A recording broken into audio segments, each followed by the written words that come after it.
السلام عليكم ورحمة الله وبركاته. نحمده ونستعينه ونستغفره ونعوذ بالله من شرور أنفسنا ومن سيئات أعمالنا من يهده الله فلا مضل له ومن يضلل فلا هادي له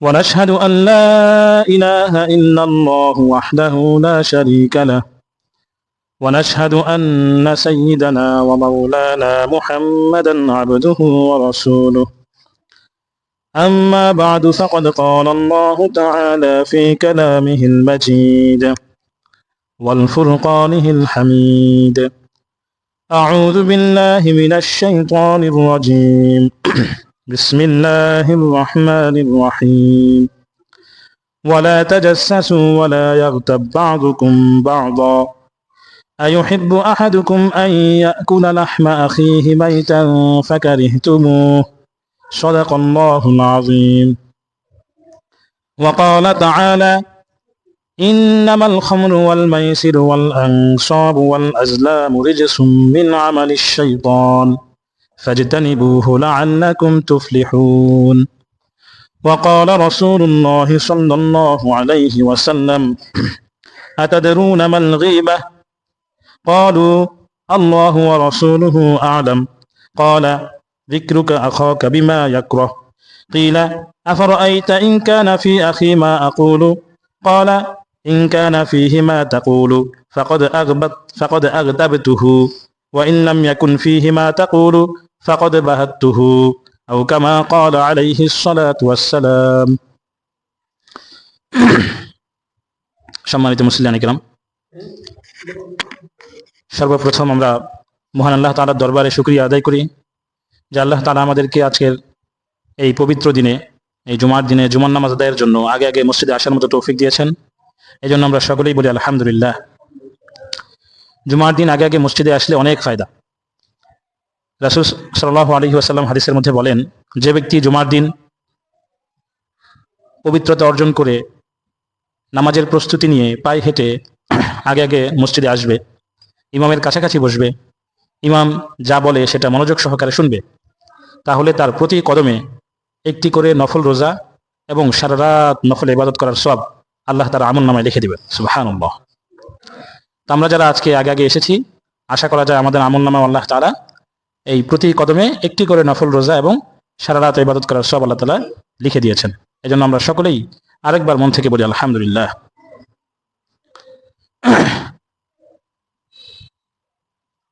আমাদের সমাজে এমন কিছু গুনাহ প্রচলিত আছে যেটাকে আসলে আমরা গুনাহ মনে করি না। এটা যে নিষিদ্ধ, এটা যে কবিরা গুনাহ, মানে গুনাহ তো একটা হচ্ছে সগীরা গুনাহ আর একটা হচ্ছে কবিরা গুনাহ। তো এমন কিছু কবিরা গুনাহ প্রচলিত আছে যেগুলোকে আসলে আমরা মনে করি না যে এটা আসলে গুনাহ। মানে আমরা যখন অন্যান্য গুনাহ করতে যাই তখন মনে একটা বাধা আসে, এটা কিন্তু গুনাহের কাজ। যেমন অন্যায়ভাবে যদি আমরা কি করি, ঘুষ খাই বা ঘুষ দেই, এটা গুনাহের কাজ, এটা আমাদের মনে বাধা আসে। এরপরে কারো গাছ থেকে যদি কেউ ফল চুরি করে বা এই ধরনের অন্য যে কোনো ধরনের গুনাহের কাজ যদি করে, তাহলে মনের মধ্যে একটা বাধা আসে, যেটা কিন্তু গুনাহের কাজ। তারপরেও মানুষ লোভে পড়ে অথবা কি পরিস্থিতির শিকার হয়ে হয়তো অনেক সময় কি করে ওই ধরনের কাজগুলো করে থাকে। কিন্তু এমন কিছু গুনাহ আছে যেগুলো আসলে পরিস্থিতির শিকার হয়ে নয়, বরং এমনিতেই হাসতে হাসতে ওই গুনাহের কাজগুলো করতেছে। এমন কিছু গুনাহ আছে যেটা আমাদের সমাজে এমনভাবে ছড়িয়ে পড়েছে, এমনভাবে সেটা নর্মাল, সাধারণ হয়ে গিয়েছে, যেটা যে গুনাহের কাজ এটা আসলে আমরা জানিই না, এবং সেটাকে আমরা ঘটা করে পালন করি। এলাকার সবাই মিলে একসাথে সেই গুনাহের কাজে আমরা অংশগ্রহণ করি। তো সেখান থেকেই আজকে ইনশাল্লাহ দুইটা গুনাহের কাজের ব্যাপারে আমরা আলোচনা করব, সাথে আনুষঙ্গিক কিছু আলোচনাও থাকবে ইনশাল্লাহ। আল্লাহ তাআলা আমাদেরকে তৌফিক দান করুন। প্রথম যেই গুনাহের বিষয়ে আমরা কথা বলবো সেটা হচ্ছে গীবত। সেটা কি? গীবত। গীবত কাকে বলে? এই গীবত কাকে বলে এটা সরাসরি হাদিসের মধ্যেই আছে। রাসূল করিম সাল্লাল্লাহু আলাইহি ওয়াসাল্লাম তিনি হাদিসের মধ্যে উল্লেখ করেছেন, আন আবি হুরায়রা রাদিয়াল্লাহু আনহু আন্না রাসূলুল্লাহ সাল্লাল্লাহু আলাইহি ওয়াসাল্লাম قال আতাদরুনা মাল গীবা। আল্লাহ রাসূল সাল্লাল্লাহু আলাইহি ওয়াসাল্লাম সাহাবায়ে কেরামদেরকে জিজ্ঞেস করছেন, তোমরা কি গীবত সম্পর্কে জানো? গীবত কি সেটা কি তোমরা জানো? ক্বালু, তারা বলল, আল্লাহু ওয়া রাসূলুহু আ'লাম, আল্লাহ এবং তার রাসূলই ভালো জানেন। আল্লাহ রাসূল সাল্লাল্লাহু আলাইহি ওয়াসাল্লাম বললেন, যিকরুকা আখাকা বিমা ইউকরাহু, তোমার ভাইয়ের এমন বিষয় সম্পর্কে আলোচনা করা, তোমার ভাইয়ের অনুপস্থিতিতে তার এমন বিষয় সম্পর্কে আলোচনা করা, যে আলোচনাটা যদি সে শুনে তাহলে সে অসন্তুষ্ট হবে, সে অপছন্দ করবে। অর্থাৎ একজন ব্যক্তির সম্পর্কে তার অনুপস্থিতিতে ওই ব্যক্তির সম্পর্কে এমন কোনো কথা বলা, এমন কোনো বিষয়ে আলোচনা করা, যে আলোচনাটা যদি ওই ব্যক্তি জানতে পারে বা তার সামনে করা হয় তাহলে সে এটা পছন্দ করবে না, সে এটা তার কষ্ট লাগবে, তার খারাপ লাগবে। এইরা কেউ একজন প্রশ্ন করলো আল্লাহ রাসূলকে, আফরাআইতা ইন কানা ফি আখি মা আকুলু, আমি যেটা বললাম সেটা যদি তার মধ্যে থাকে তাহলে কি সেটা গীবত হবে? সাহাবায়ে কেরামদের মধ্যে একজন প্রশ্ন করলেন যে, ইয়া রাসূলুল্লাহ, আমি যে ওই ব্যক্তির সম্পর্কে যা বললাম সেটা তার মধ্যে আছে, আমি মিথ্যা বলিনি, আমি কি বলছি সত্য বলছি, তার মধ্যে ওই জিনিসটা আছে, তারপরেও কি সেটা গীবত হবে? সে সম্পর্কে আপনি কি মনে করেন, কি ধারণা করেন, বা আপনার সেক্ষেত্রে আপনার মতামত কি? আল্লাহ রাসূল সাল্লাল্লাহু আলাইহি ওয়াসাল্লাম বললেন, ইন কানা ফিহি মা তাকুলু ফাকাদ তাবতাহু, যদি তুমি যা বলেছো সেটা যদি তার মধ্যে থাকে তাহলেই যে তুমি তার গীবত করলে, তাহলে তুমি তার কি করলে? গীবত করলে। ওয়া ইন লাম ইয়াকুন ফিহি মা তাকুলু, আর তুমি যা বলেছো সেটা তার মধ্যে নাই, মানে তুমি মিথ্যা বলছো, তাহলে তো তুমি কি করলে? ফাকাদ বাহাত্তাহু, তুমি যে তাহলে তার কি অপবাদ দিলে তাকে। এক ব্যক্তি কথার কথা, সে হয়তো কি করে, হয়তো একটু খাটো সে, বা সে হয়তো একটু কি, তার মধ্যে শরীরের মধ্যে শারীরিক কোনো দুর্বলতা আছে তার, হ্যাঁ, হয়তো একটা পা ছোট, ল্যাংলা ল্যাংলা হাঁটে। এখন এটা নিয়ে কি করলো, পিছনে একজন বললো যে অমুক অমুক ব্যক্তি তো কি ল্যাংড়া, সে তো ল্যাংলা ল্যাংড়া হাঁটে, তার পা একটা ছোট, তাহলে এটা গীবত হবে। আর যদি মিথ্যা কথা বলে যে না তার পা তো আসলে ল্যাংড়া না, সে তো আসলে সুস্থ, কিন্তু তারপরে বলছে সে ল্যাংড়া, তাহলে কি হবে? তার প্রতি একটা অপবাদ দেওয়া হবে। তো এটাই হলো গীবত। তাহলে কোনো ব্যক্তি সম্পর্কে তার পিছনে এমন কোনো কথা বলা যেটা শুনলে সে কি করবে? অপছন্দ করবে, এটাই হলো গীবত। এখন গীবত আসলে কি হবে গীবত করলে? আল্লাহ তাআলা পবিত্র কালামে পাকে বলেন, ওয়ালা তাজাসসু ওয়ালা ইয়াগতাব বা'দুকুম বা'দা আইয়ুহিব্বু আহাদুকুম আন তা'কুলা লাহমা আখিহি মাইতান ফাকারিহতুমু। আল্লাহ তাআলা বলতেছেন, হে ঈমানদারগণ, লা তাজাসসু, তোমরা একে অপরের দোষ অন্বেষণ করবে না, একে অপরের কি করবে না? দোষ অন্বেষণ করবে না। এক ব্যক্তি ঘরের মধ্যে সে কি এই শুয়ে আছে নাকি সে কোনো গুনাহের কাজ করতেছে, চার দেয়ালের ভিতরে সে কি করতেছে, এটা উকি দিয়ে দেখার বা জানার জন্য আল্লাহ তাআলা কি করছেন? নিষেধ করছেন। সে ঘরের মধ্যে কি করতেছে, এটা তার এবং আল্লাহ তাআলার বিষয়, তার এবং কার বিষয়? আল্লাহ তাআলার বিষয়। যতক্ষণ পর্যন্ত না সে প্রকাশ্যে কোনো গুনাহের কাজ করতেছে ততক্ষণ পর্যন্ত তাকে ওই বিষয় সম্পর্কে তাকে কোনোরূপ ভর্ৎসনা করা, তাকে কি করা, কোনো ধরনের বাধা দেওয়া বা ওই বিষয় সম্পর্কে তাকে কোনো কথা বলা, এটা ইসলামে নিষেধ। ওয়ালা তাজাসসু, তোমরা কি করবে না? কারো দোষ তালাশ করবে না। দোষ তালাশ করা মানে কি? ওই বেটা কি করে না করে এটা কি করা? খুঁজে খুঁজে বাই করা। হ্যাঁ, আর এটা চোখের সামনে পড়ে গেছে বা সে সরাসরি গুনাহের কাজ করতেছে, ওটা ভিন্ন বিষয়। তা আল্লাহ তাআলা বলতেছেন, ওয়ালা তাজাসসু, তোমরা কি করবে না? দোষ তালাশ করবে না।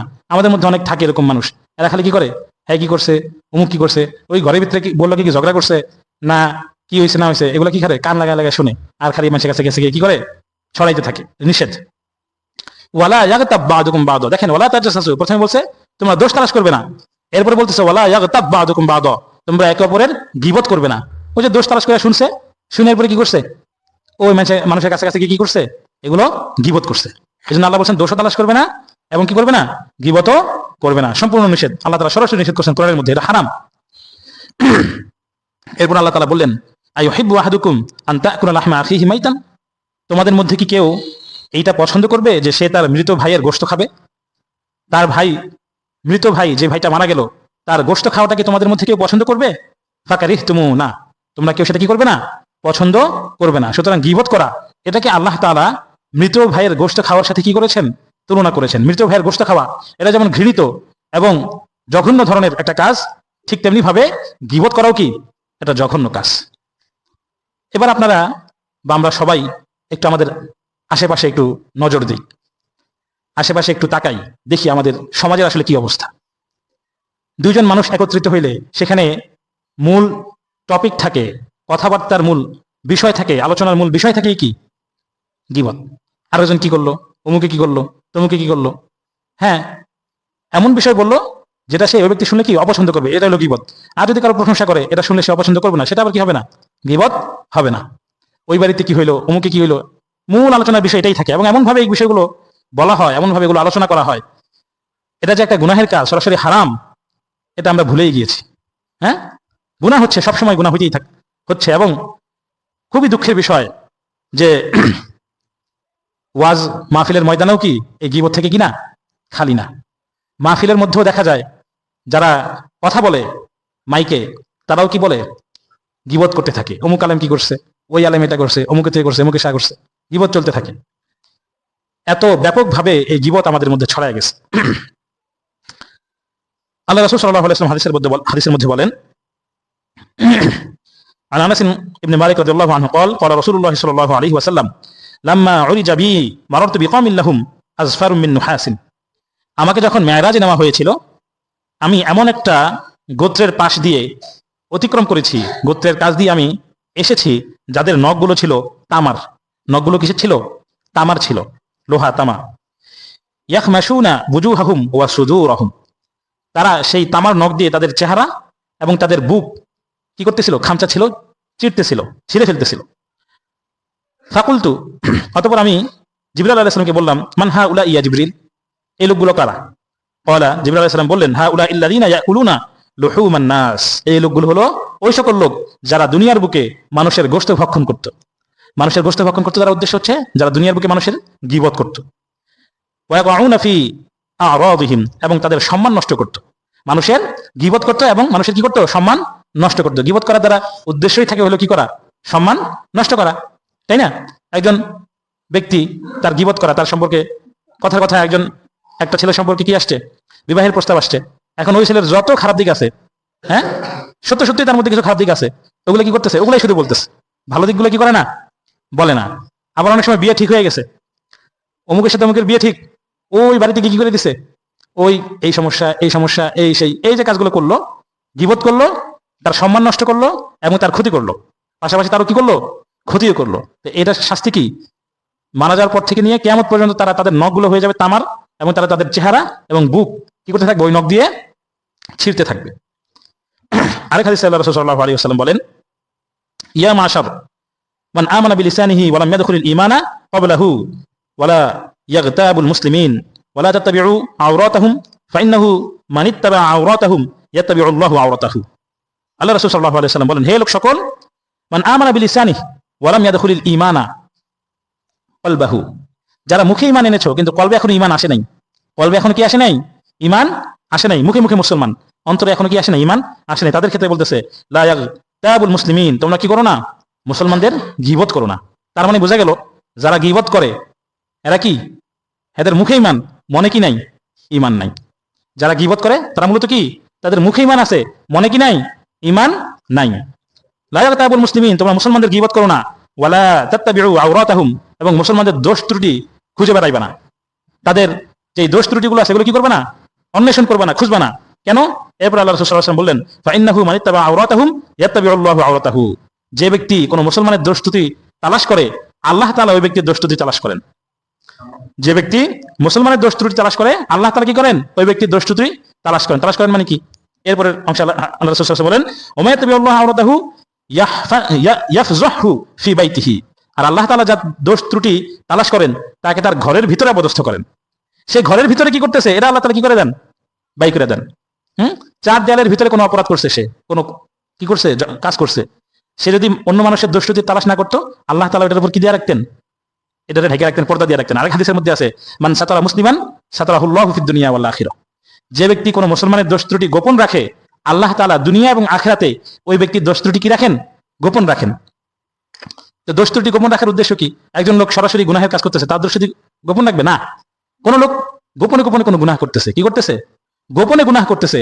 সেটা হয়তো আপনি জেনে, হ্যাঁ, আপনার অনিচ্ছা সত্ত্বেও আপনি কি সেটা দেখে ফেলছেন বা কি জেনে ফেলছেন।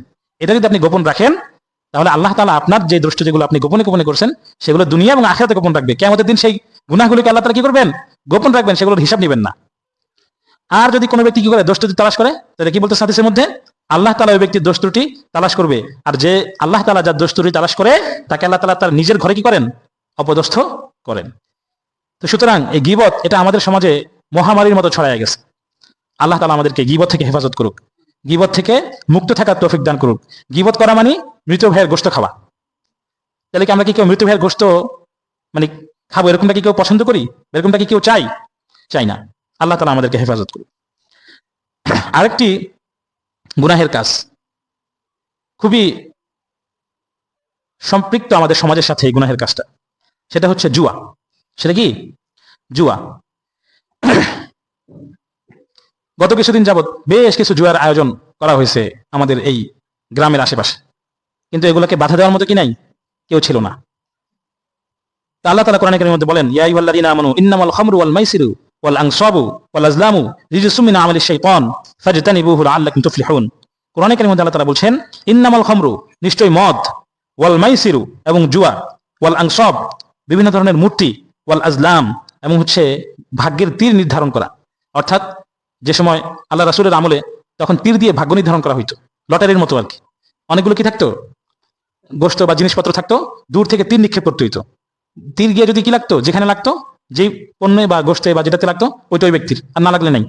যেটাকে বলা হয় আজলাম। এগুলো সব রিজসুম মিন আমালিশ শাইতান, এগুলো সব হচ্ছে খারাপ কাজ, মিন আমালিশ শাইতান, শয়তানের কাজ। ফাজতানিবুহ, আল্লাহ তাআলা বলছেন তোমরা এটা থেকে বিরত থাকো, লাআল্লাকুম তুফলিহুন, যদি তোমরা দুনিয়া এবং আখিরাতে সফল হইতে চাও। এরপরে আল্লাহ তাআলা কি বলছেন দেখেন। প্রথমে আল্লাহ তাআলা নিষেধ করলেন এই কাজগুলো থেকে, মদ খাওয়া থেকে, জুয়া খেলা থেকে, মূর্তি পূজা থেকে, এবং ভাগ্যের তীর, যে তীর দ্বারা ভাগ্য নির্ধারণ করা হয়, ওই খেলা থেকে আল্লাহ তাআলা নিষেধ করলেন। এরপর আল্লাহ তাআলা বলছেন, ইন্নামা ইউরিদু শাইতানু আন ইউকিআ বাইনাকুমুল আদাওয়াতা ওয়াল বাগদা ফিল খামরি ওয়াল মাইসিরি ওয়া ইয়াসুদ্দাকুম আন যিকরিল্লাহি ওয়া আনিস সালাহ। যে নিশ্চয়ই শয়তান তো চায়, ইউরিদু শাইতান, শয়তান চায়, শয়তান এটা খুব পছন্দ করে, ভালোবাসে, আন ইউকিআ বাইনাকুমুল আদাওয়াতা, যে তোমাদের মাঝে কি করবে, শত্রুতা সৃষ্টি করবে, ওয়াল বাগদা, বিদ্বেষ সৃষ্টি করবে। মুসলমানদের মাঝে একজন আরেকজনের মধ্যে শত্রুতা লাগাই দিবে, বিদ্বেষ লাগাই দিবে, এটা শয়তান খুব পছন্দ করে, খুব ভালোবাসে। আফিল খামরি ওয়াল মাইসির, কিসের দ্বারা? এই মদ এবং জুয়ার দ্বারা। কিসের দ্বারা? মদ এবং জুয়ার দ্বারা। মদ খাইলে মানুষের কি থাকে না, সেন্স থাকে না, সে পাগল হয়ে যায়, বিবেক বুদ্ধি তার লোপ পেয়ে যায়। তখন সে কি করে, এমন কাজ করে যার দ্বারা অন্যজনের ক্ষতি হয়, দুইজনের মধ্যে ঝগড়া সৃষ্টি হয়। জুয়ার দ্বারা ঝগড়া সৃষ্টি হয়। এক পক্ষ, জুয়া কাকে বলে? জুয়া বলা হয় উভয় পক্ষ অর্থ দিয়ে এমন কোনো কাজ করা, এর ফলে যে জিতবে সে সম্পূর্ণ অর্থ নিয়ে যাবে, আর যে হারবে সে সম্পূর্ণ ক্ষতিগ্রস্ত হবে। আর এই যে হারা এবং জিতা, এটার মধ্যে কি থাকবে না, কোনো পরিশ্রম নাই, বরং সেটা অনিশ্চিত। কে হারবে কে জিতবে এটা কি নিশ্চিত না, অনিশ্চিত। এটাই হলো জুয়া। তো এর দ্বারা কি হয়, এক পক্ষ ক্ষতিগ্রস্ত হয়, আরেক পক্ষ লাভবান হয়। তো শয়তান এর দ্বারা কি করে, দুইজন মুসলমানের মাঝে ঝগড়া, বিদ্বেষ, এগুলো সৃষ্টি করে। ওয়াসুদ্দাকুম আন যিকরিল্লাহ, এবং আরো কি করে, ইয়াসুদ্দাকুম আন যিকরিল্লাহ, আল্লাহ তাআলার স্মরণ থেকে তোমাদেরকে বাধা দেয়। আরো কি করে, ওয়া আনিস সালাহ, এবং নামাজ থেকে তোমাদেরকে কি করে, গাফেল করে। খুবই রিলেটেড আমাদের সমাজের সাথে। যখন এই ধরনের কোনো কিছুর আয়োজন করা হয়, হ্যাঁ, তখন দেখা যায় যে নামাজের সময় হয়ে গেছে, নামাজের কোনো কি নাই, খোঁজ খবর নাই, সবাই ওখানে উপস্থিত। হ্যাঁ, আল্লাহর স্মরণ তো আরো আগেই চলে গেছে। ফাহাল আনতুম মুনতাহুন, আল্লাহ তাআলা বলছেন তোমরা কি ফিরে আসবে না? দেখেন আল্লাহ তাআলা কিন্তু স্পষ্ট করে কোরআনে বলে দিয়েছেন যে জুয়া খেলা, মদ খাওয়া, এগুলো সব শয়তানের কাজ। শয়তান এগুলো দিয়ে কি করে, তোমাদের মাঝে ঝগড়া সৃষ্টি করে, তোমাদের মাঝে বিদ্বেষ সৃষ্টি করে, এবং তোমাদেরকে নামাজ থেকে, আল্লাহর স্মরণ থেকে তোমাদেরকে বিরত রাখে, বাধা দান করে, স্পষ্ট করে বলে দিচ্ছে। তারপরেও আমরা কি করি, সেই শয়তানের ফাঁদেই কি দেই, পা দেই, সেই শয়তানের জালেই আমরা আটকা পড়ি বারবার। তো এই দায়িত্ব আসলে কার? এই যে জুয়া খেলার যেই ছড়াছড়ি, এটা যে একটা গুনাহের কাজ, এটা একটা হারাম কাজ, এটা যেন আমরা ভুলেই গেছি। নির্বিঘ্নে জুয়া চলতেছে, বাধা দেওয়ার কেউ নাই। এর দ্বারা মানুষ ক্ষতিগ্রস্ত হচ্ছে, মানুষের টাকা পয়সা নষ্ট হচ্ছে, সময় নষ্ট হচ্ছে, নামাজ থেকে গাফিল হচ্ছে, সমাজের ক্ষতি হচ্ছে। হাদিসের মধ্যে রাসূল সাল্লাল্লাহু আলাইহি ওয়াসাল্লাম বলেন, মান ক্বালা লি সাহিবিহি তাআল উকামিরুকা ফালিয়াতাসাদ্দাক, যে ব্যক্তি তার সাথীকে বলবে যে চলো একটু কি করি, জুয়া খেলি, শুধু এতটুকু বলবে, চলো আসো আমরা কি করি জুয়া খেলি, সে যেন কি করে, সদকা করে, সে যেন কি করে, সদকা করে। অর্থাৎ এই হাদিসের ব্যাখ্যায় মুহাদ্দিসিনে কেরামরা বলেন যে শুধু এতটুকু বললো, শুধু খেলে নেই জুয়া, শুধু বলছে যে তাআল উকামিরুকা, চলো আমরা কি করি, জুয়া খেলি, এতটুকু বলার কারণে তার গুনাহ হয়েছে। কি হয়েছে? আর এই গুনাহ থেকে মাফ পাওয়ার জন্য তাকে কি করতে বলছে আল্লাহ রাসূল সাল্লাল্লাহু আলাইহি ওয়াসাল্লাম? সদকা করতে বলছে। যে তুমি এতটুকু বলার কারণে তোমার গুনাহ হয়েছে, এখন এই গুনাহ থেকে মাফ পাওয়ার জন্য তুমি কি করো? দান সৎকার করো। তাহলে যেখানে শুধুমাত্র জুয়ার জন্য শুধু এতটুকু বলা যে চলো আমরা একটু জুয়া খেলি,